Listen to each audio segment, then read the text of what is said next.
This one is in aromatherapy.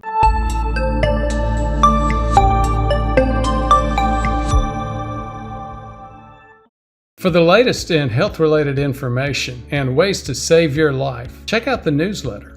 You know, aromatherapy is not something I get too deep into. I haven't seen a whole lot of scientific evidence that it's a big deal. However, I don't argue with it. I think the purpose for aromatherapy is really more for emotional rather than anything else. So, you know, I don't have a dog in that fight. That's what we say in the deep south of the United States where I'm from, except when it starts doing harm. And here's what happened. There were some aromatherapy products that were for sale in very large stores like Walmart, big stores where the whole US, could stop and pick this stuff up. Those aromatherapy products were killing people. So here's the story. Melioidosis. What? Don't worry about it. It's an uncommon infection caused by a bacteria. What's the name of the bacteria? If you're a geek and you really want to know, it's called Burkholderia pseudomallii.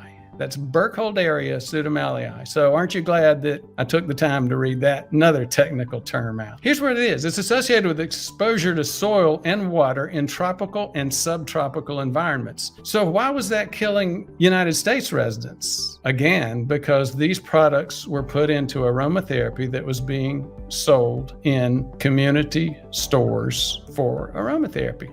4 non-travel associated cases in Georgia, not Georgia the country, Georgia, United States, Kansas, Minnesota, and Texas were linked to an aromatherapy spray imported from an endemic area. An endemic area just means an area where there is a good bit of this bacteria in the soil of that area.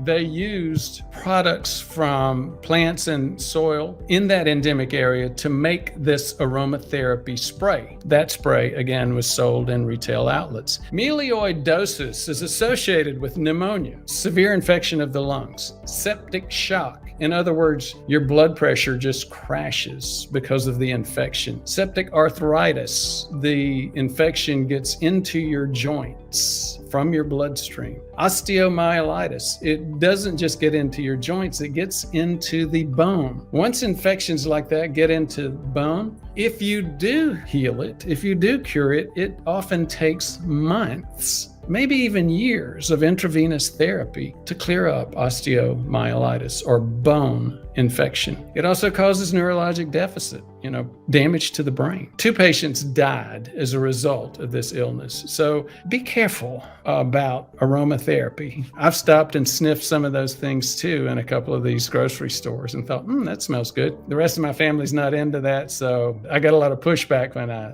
thought about using it. I'm glad I didn't. So there you go. Be careful what you do in terms of aromatherapy.